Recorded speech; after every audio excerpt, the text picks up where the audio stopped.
Hey, this is Troy from Planet 76. We've got some really good Sixers-focused content coming your way today. Make sure you subscribe to the pod so you can be in the know when we release new content. Enjoy the show.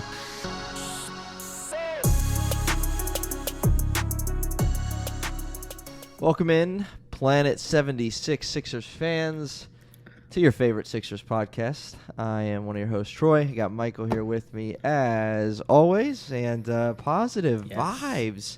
Episode title, Get the Brooms. Episode 93, Sixers sweep the Brooklyn Nets. Hopefully you've listened to or watched or heard or whatever. The Planet 76 5-minute recaps after every Sixers playoff game. Do want to remind you of that. Game 1, 2, 3, and 4. We did a recap, pretty much immediately following each game. Posted everywhere that you can listen to the podcast and even on Instagram. So if you follow us, Planet 76 Podcast on Instagram, you can check those out. Those will certainly be coming for round 2 and hopefully beyond round 2 for the Sixers. We'll see what happens, how all that plays out. But again, we're going to break down, kind of just recap the series that was. Maybe take a glance ahead to what's to come for the Sixers as Boston took a 3-1 lead on the Atlanta Hawks tonight, recording Sunday the 23rd. So we'll see what happens in that series. But the Sixers are the first ones into the second round, and we couldn't be more happy to talk about that and talk about some good things. And so, Michael, why don't you? What's your? Let's just call it this. Let's call it an opening statement before we get into the nitty-gritty of what the round consisted of. What's your opening statement on round 1, Sixers sweeping the Nets? Feels good. That's what I'm going to say. Feels good. It's nice to really take care of things in the best way possible because the Sixers kind of struggled with that this year, beating teams they're supposed to beat and doing things they're supposed to do, doing things that great teams do. The Sixers kind of struggle with that this season, so I'm glad to see them do that in the playoffs when it really truly matters the most. So I think wait, what did I say? I forget what I just said already. What did I say? Doing what they're supposed to do. Yeah, for sure. Yeah, and that's a key point. Sometimes even one of the commentators during one of the games did mention that Sixers have played down to their opponents at times, and we saw some of that in glimpses, I guess, during this series. But obviously, it wasn't enough to, make the Sixers lose a game or drop a game. But I would say, and I would agree that they just took care of business. They did what they were supposed to do. They did what they were supposed to do. They took care of business. Joel Embiid, his knee injury is a concern, obviously, that we're going to be monitoring closely. He's a really good thing that he gets a week off or so with some rest. So that's a good thing. But yeah, I think they did what they were supposed to do. And during their last full-length episode, we talked about the Nets. We talked about how they're a gritty team. They got some guys who play hard and want to win, and they got some guys forming into stars in Mikal Bridges. But we were awfully nice, I think, last week. I think that's fair. The Net, just on paper, they're the worst team in the playoffs, probably. Even as a 6 seed that the Nets were. They're just not good. And so this is why we're saying it's to be expected. This is why we're saying they took care of business. They did what they were supposed to do, what they're capable of doing against a lesser opponent. And so that's what I see.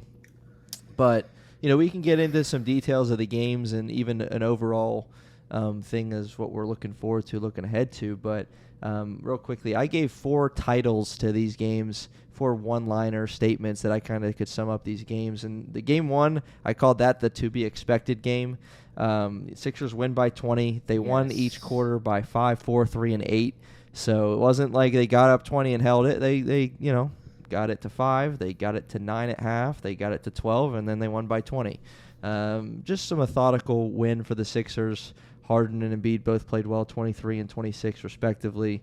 P.J. Tucker doing what P.J. Tucker does in that one. So I said that was just to be expected. I don't think anyone was surprised by that. Game 2, I just said that it starts on defense. Sixers were down after a sloppy first half of basketball. but then they held the Nets to 38 points in the second half, and that's what got the momentum going. Game 3, and I'll get your thoughts on this, here in just a second. But Game 3, digging deep in a hostile environment. Game 3 was wild. A couple ejections, a lot of, flagrant fouls. It was a mess, and that could also be to be expected because it was the first game in Brooklyn. But they dug deep. Harden couldn't play after the end of the third quarter, and the Sixers were losing. They dug deep, found a way to win. Then Game 4 without Joel Embiid, I just called that a tough team win. This team also dug deep in that one, but Harris, showed up. Tyrese Maxey had 16. Melton had 15. I think all in the fourth quarter, and then Paul Reed had 10 and 15 inserting into the starting lineup. So I know that's making you smile. But what about you? How would you describe what you saw in one of these games or all of these games? Yeah, I really like the titles you have here. To be expected, starts on defense. I think Game 1 was definitely, obviously, the best game of the series in a lot of ways. Sixers ended that game in a 20-point win. Harden was really good. Embiid was good. PJ Tucker was really good. And again, you can't say enough about Tucker. We've been talking about him here quite a lot on the podcast. I've been talking about him basically every day at this point on my page. So it's really great to see that. Tobias Harris was great.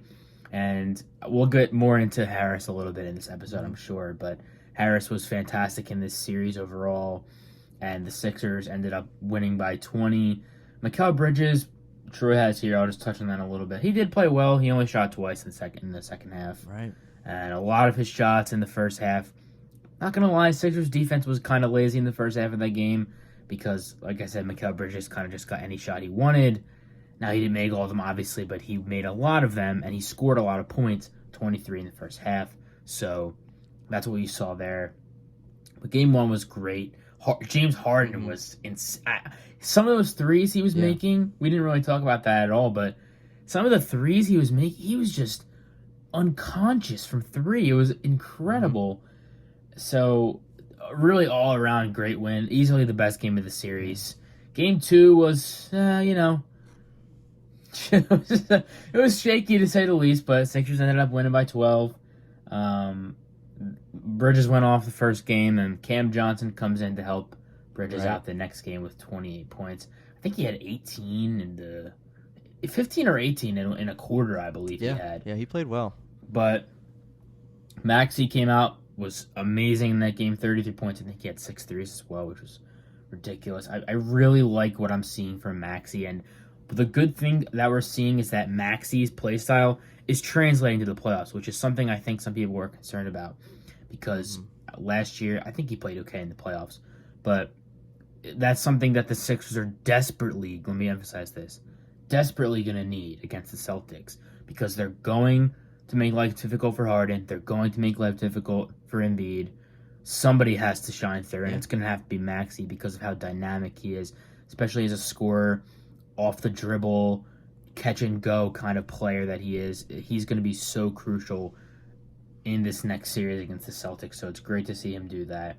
Embiid, 20 points, 19 rebounds. Now, I know that he did not shoot particularly well from the field, but the Sixers did end up winning, and as we've talked about on here many times, winning cures all. Yeah, exactly. So I think it's okay to look over that, just glance over that. I'm not really too concerned with that.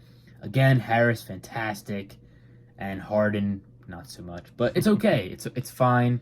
It's okay. That's what I'm saying. In scenarios, yes, exactly. In scenarios where Harden is struggling, not playing well, that's where Maxey needs to come in because he is the kind of guy that can pick up the slack for other players, like I said, because of how dynamic he is with the ball in his hands, catch and shoot, take guys off the dribble, get to the rim almost at will. Just such a dynamic threat with the ball, and that's just going to be so crucial for the Sixers. So, did you mention Game 3 at all, or are we going to get to Game 3? Yeah, I mean, the only thing I would say on Game 3, I was just thinking there is Tyrese Maxey and how another fabulous how he ended that game because it didn't look good. Like let's be honest. No, it didn't look good. It was looking like, okay, it's going to be especially after the ejection. right. And yet James Harden was, I don't know if I thought he was starting to cook a little bit. Like he made a couple plays in a row and then he's gone. And you're like, okay, Embiid's been on the floor 18 times tonight. He doesn't look good. He doesn't look himself. He's clearly, injured and laboring. And then Harden's gone. So it just didn't look good for a lot of moments in that game. And, when you lose game 3, it's like, 2-1, who knows what can happen. Boston was thinking tonight. At that in point, Atlanta. it's anybody's Right. series, yeah. Right. And then, Boston able to win against Atlanta tonight to make it 3-1. But, if it goes 2-2, you never know what's going to happen. That's for sure. So, yeah. but Tyrese Maxey was phenomenal. And what I'll say to that, and you touched on it, like he just did so much as a creator for himself in that one, and he needed to because Harden's not there. And then even I think in Game 4 there was moments, in Game 2 obviously when he had 33, but he was so reliable with the ball in his hands and not relying on someone else to get the job done when they needed a bucket. Like Tyrese had the ball, and again that's on a team with James Harden and Joel Embiid. So props to Tyrese Maxey for doing what he did to close that game. So the fourth quarter alone, the Sixers beat him 26-15, ended the game on an 11-1 run. A game that they win by 5. So, I mean, what else can be said about that one? They found a way to win. I think we should have a Tyrese Maxey centered episode in the offseason. Honestly. Maybe he'll join the podcast. Hey, Tyrese, if you're listening, you should come definitely on join the podcast. We would love to have you on. Right. That'll be fun. Yeah, he's got his own Maxey on the mic. I saw he's got a few episodes. Oh, really? In. Yeah, not too many, That's but he awesome. just started Maxey on the mic. Maybe we could join his podcast. That's right. We'll do something, man. Shoot. But yeah, so Maxey was huge. That's what jumps out to me. How about Game 4? What's maybe it's Paul Reed, but what is it? What jumps out? So many things in Game 4, and you do touch on a few of them. Actually, basically all of them, honestly. But just a weird game because the Sixers were down. I don't have the box score in front of me, but the Sixers were down for a majority of the game. I think the first time they led was maybe the fourth quarter or late in the third quarter because they went up 2-0 in the first quarter and they didn't lead again for the whole first quarter, whole second quarter, at least the whole third quarter, and maybe just in the fourth quarter did they take a lead. Right, yeah, it was real close going to the fourth. I forget the exact timestamp to when they did, but just such a great win in so many ways. Obviously, Joel Embiid is not playing this game, so it's basically a must-win. And they did. They did exactly what they were supposed to do, like Troy and I touched on earlier. They did exactly what they were supposed to do. They win without Embiid. They shut the series down. They end the series. They sweep the Nets. They give themselves a week's worth of rest, maybe even more. And something like that, you can't even begin to describe how beneficial that is. Not even just for Embiid, for Harden. I mean, sure. he obviously he wasn't dealing with injury this series, but with any nagging injury that he may have, a week off is great. And just for the team, they deserved it. They earned that because they won. They closed the series. They got the job done like they were supposed to do. Harris was great in that closeout game. He really took the opportunity to show up in Embiid's absence. He was great. He played very good defense. He took advantages of mismatches when he got matched up on Dinwiddie in the post. He took guys to the post. Cam Johnson as well really did a great job at scoring the ball, and I'm pretty sure he was fairly efficient as well. But defended very well, rebounded very well. In this whole series, he rebounded very well. Yeah, he was 11 for 19, so that's really good. 19 shots is a lot, but when Embiid's sitting, sure, he can take that many shots. He takes a step up on the totem pole, so he can take that many shots. 25 points, 12 rebounds, 50% from 3 on 4 attempts. That's the kind of Tobias Harris game that you need in the game that you want. Yeah. Again, great emphasis on in Embiid's absence because what Harris does, I think, matters so much more when Embiid is not playing, because that's when he really truly needs to step up. Because if when he's struggling when Embiid is playing, I think it's a lot easier to mask that. But when he's not, or when Embiid's not playing, Harris really needs to step up, because it's a lot harder to mask when Harris doesn't play well. Right. So when Embiid's not playing, Harris really needs to step up, and he did in Game 4. And the grand finale of my rant is Paul Reed. Paul Reed, it's just one of those games, and I think we talk about I think I say this every episode, but you have to watch the game to see what actually happened, because for probably the entire third quarter, he was just everywhere all at once. Everywhere. Blocking shots, rebounding, running the floor, passing in transition. He was doing everything in the third quarter. He had 9 rebounds in the third quarter. The fourth quarter obviously carried over, but I think he injured himself a little bit in the fourth quarter, so he didn't play as much. But he single-handedly kept the Sixers in that game in the third quarter. No joke. Because you gotta watch the game to see that. Right. You wouldn't be able to tell that by just looking at the box score. The box score shows his 15 rebounds, 10 points. It's great. But the box score does not show you the hustle, the contesting at the rim, the bullying Claxton and everybody on the nets, on the glass, on both ends of the floor, the scoring in the paint, the soft touch at the rim. The box score doesn't show all that. And Paul Reed had all of that this game. Yeah. At least in the third quarter, he had all of that. He was phenomenal. And again, career high in rebounds.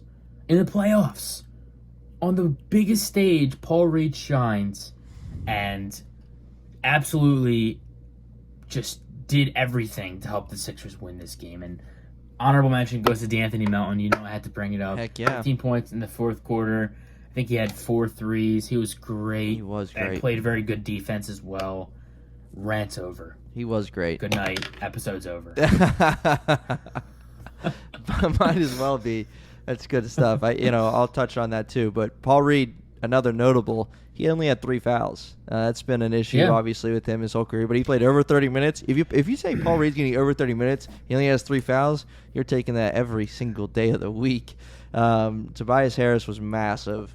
You hit it spot on, so I'm not going to go into too much detail there. But he took Dinwiddie in the post a couple times. And, again, beyond the 25 and 12 that he had, he was big late in the game. A couple turnaround jumpers. One was an and one. Melton was obviously huge. For this game, Talking about Harris.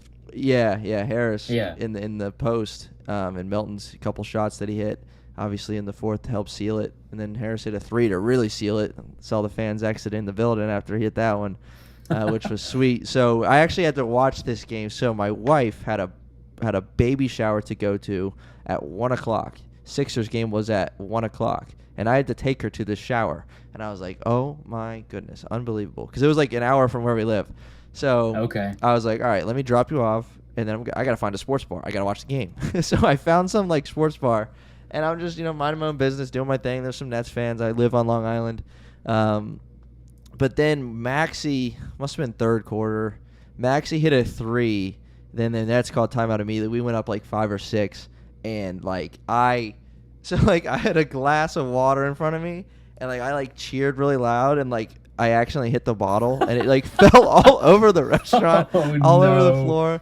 And the people in the booth next to me were like, "Wait, what?" A little scared because it made a loud noise. I was like, "Yeah, sorry, I got too excited." But it was they're probably gonna ban you from that place now. You'll never be allowed back in there. I know. Have my Sixers gear on, dude. I was loving it because that shot was huge, and I got pumped because that game again without Embiid. The Nets were just annoying to play in Brooklyn. Let's be honest. And so those 2 games to win those, end of game 3 and then third, fourth quarter of game 4 were just felt really good, and felt really good to get the sweep because again we'd still be playing. Think about the break that they have.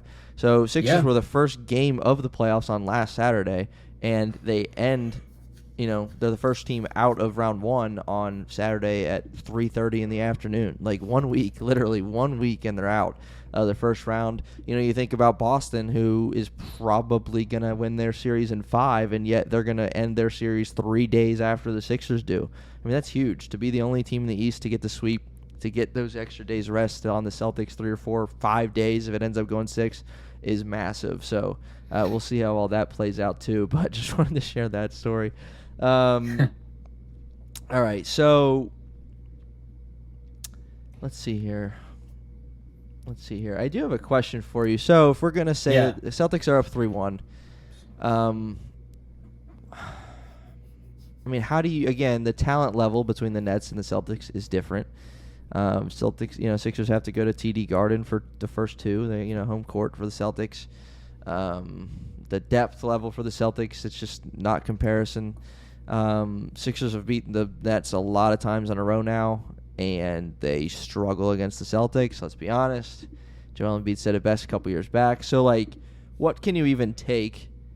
Sixers sweep. We got this question for the preview episode of the first round. They, the person said, okay, if the Sixers get a sweep or if they win in 7, how's that going to play into next round? So let's answer that now that we know it's a sweep. How can anything go into next round that we can take and say, yeah, let's apply that in a good way or not so much? And the one I have a question in particular about is obviously there's a couple guys for the Celtics that are better yet similar play styles I see in Jason Tatum, Jaylen Brown, and yet the 2 guys that played the best for the Nets were Mikal Bridges and Cam Johnson, kind of similar roles, similar positions obviously. Is there any connection there that can be applied even defensively? Well, I really think Paul Reed is going to be very valuable for this series. I think his versatility, I think the way he can disrupt shots at the rim, I think his rebounding is going to be very big because you have the Celtics who they don't really have a center. And when you have a guy like Paul Reed, I think with the wingspan, the length that he has, I think he, maybe not physically because Rob Williams is a bigger guy, Al Horford's a little bigger in stature, but I think from a verticality length perspective, I think he matches up really well with them at the rim because he's also a little quicker than both of them, and I think that helps a lot, especially when it comes to chasing rebounds, crashing the glass, getting in front of quicker players. I think Paul Reed is going to help the Sixers back line a lot, and when Embiid is on the bench, I think Tucker is going to be huge, and he was huge in this series. I think that's going to carry over to the Celtics series because you need a guy that can just hit a 3. And even though Tucker didn't shoot that great this series, which he's not going to go, he's not going to go 100%, but he'll get some looks. And I think and Harris is going to be massive for the series, and I feel like that should probably go without saying too. But he was massive this series against the Nets. He's going to be massive in the series against the Celtics. He's going to have to play some really good defense because odds are he's going to get matched up with Jason Tatum or Jaylen Brown. I assume it's Tatum because, to be honest, I don't really know who else is going to guard Tatum in the starting lineup.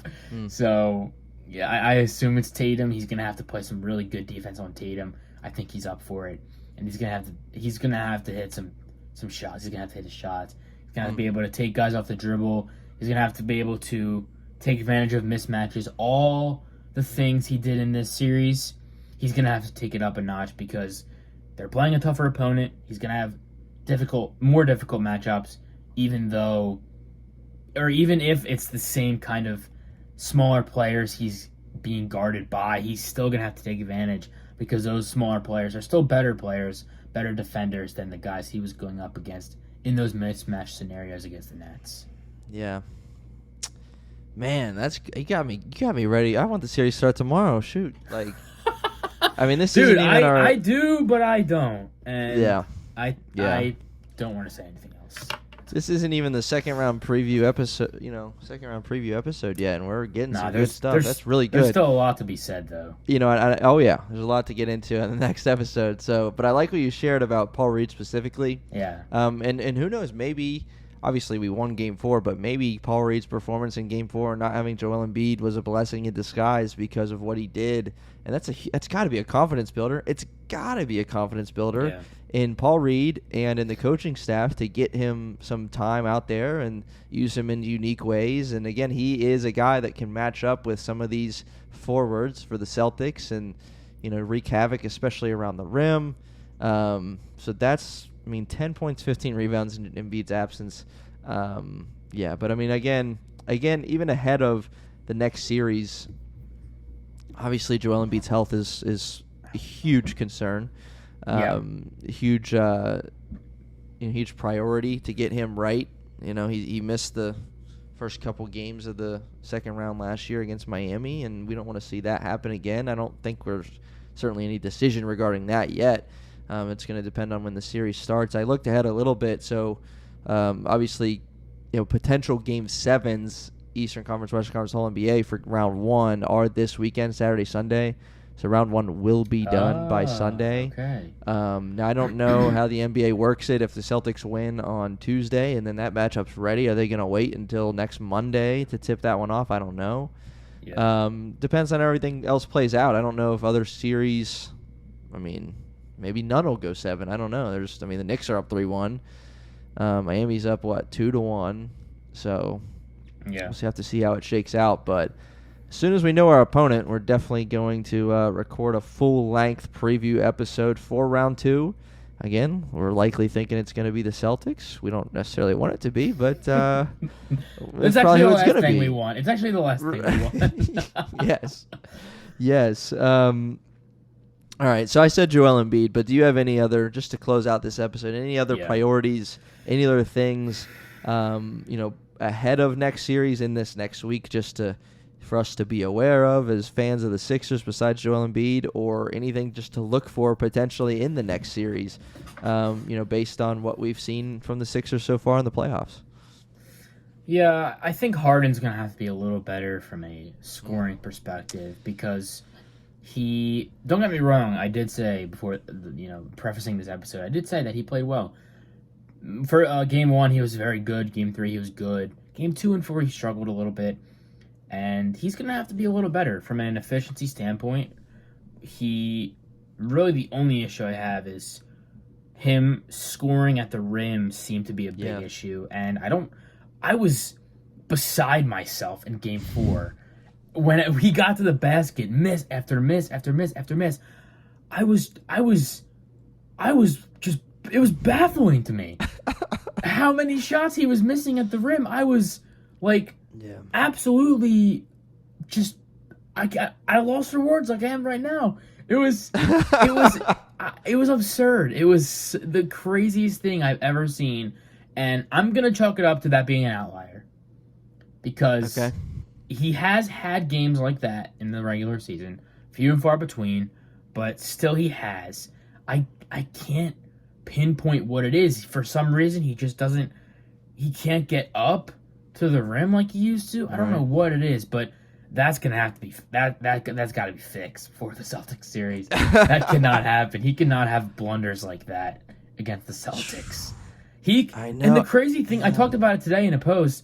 The crazy thing is, he can get to the rim, but once he gets there, he can't score at the rim. It's the weirdest thing ever. And he didn't get to the line much either. No, he didn't. It was like there was an imaginary block covering the rim. Right. Just the way the ball would bounce up and off and roll in and roll out off the backboard and hit the front rim and out. I don't even know how to explain it. So that's got to be fixed, and that cannot happen in any capacity against the Celtics. Right, you're right, and I'm laughing, but you're right, and it's like, and it gets me a little nervous because like you said, we have seen it. We hope it's an outlier, but we have seen it before. Yeah. And it's really hard because it's weird because this is one of the greatest scorers in the history of the NBA. It's so weird. And now again, he's older now. He plays a different role even on this team as a facilitator, led the league in assists. But against Boston, Man, what's he gonna have It's to not gonna do? fly. I don't want to put a number of points or whatever that he has to get, but like, it doesn't. I don't think it matters too much about how many he scores. I think what matters. Efficiency. Yes, I think what matters most is can he score at the rim. That's what matters most to me. If he's gonna go 1 for 8 on twos, that's not good. And then if he ends up going 6 for 7 on threes, that's also an outlier because it happened. I think it was Game 3 or Game 1 or something. It happened this series, but that's an outlier. Right. You can't expect that all the time. So if he's gonna go 1 for 8 on twos for a game or two, that's not good. And even if he ends up scoring 20 something points, he scored a lot of points, but that 1 for 8 on twos is very concerning, and that can't happen. That can't happen. Yeah. Again, we're not there yet, but I almost want to say that James Harden might be the X factor if the Sixers play the Celtics. Just, in his efficiency specifically. From efficiency because, standpoint. man, because again, he's going to have some tough matchups. I mean, it's not going to be smooth sailing, easy matchups to get to the hoop or to do whatever. Game 1, I thought he did a really good job of managing the game to help Sixers gradually extend that lead. I just don't know how well he's going to be able to manage against the Celtics night in, night out with the defenders they're going to throw at him. Like you said earlier, though, Tyrese Maxey, does that create an opportunity for him? Hopefully, because the hope is obviously if they take one, they can't take both those guys away. If they take both those guys away, it's series over. We're getting swept. But if I don't know, man, it's gonna be tough to tell because it's hard to even think through matchups. Marcus Smart, Jaylen Brown, Jason Tatum, Brogdon. They got some dudes. And this is something I think is going to be really good for the preview episode because we can really get into a lot of this. Right. And we've seen them 4 times this year, obviously, Boston, and so it's easy to look back at some of those. And Embiid went off several times. Yeah. Again, we don't know what the defense on him is going to look like. I don't think I even fully expected the Nets, their double team, triple team every time Embiid touched the ball. That was the only way they were going to beat the Sixers if they did that. And it didn't even work. And they still couldn't. So, James Harden, Tyrese Maxey, that's going to be interesting to watch and see how the Celtics choose to defend them. Because, let's be honest, they're probably more worried about Maxey's ability to score. Yeah. But Harden's ability to create for others, if they can get in his face and get in his grill and make sure he can't do that. Anyway, that's what they're going to try and do. That's what we think. But we're going to talk more about that coming up when we officially know the Sixers are going to play the Celtics. But, I think that's it for this round 1 recap episode. Get the Brooms. Sixers sweep the Nets. Again, we're getting into some details, but overall here on Planet 76, we are very pleased with the Sixers' performance, doing exactly what they're supposed to do, to be expected, taking care of business, whatever you want to say. Sixers did it. They did it without their big fella to close it out in Brooklyn in Game 4. So vibes are up, and we'll see you next time on our round 2 preview episode. Sixers and either the Celtics or the Atlanta Hawks, and we will see you then. Peace.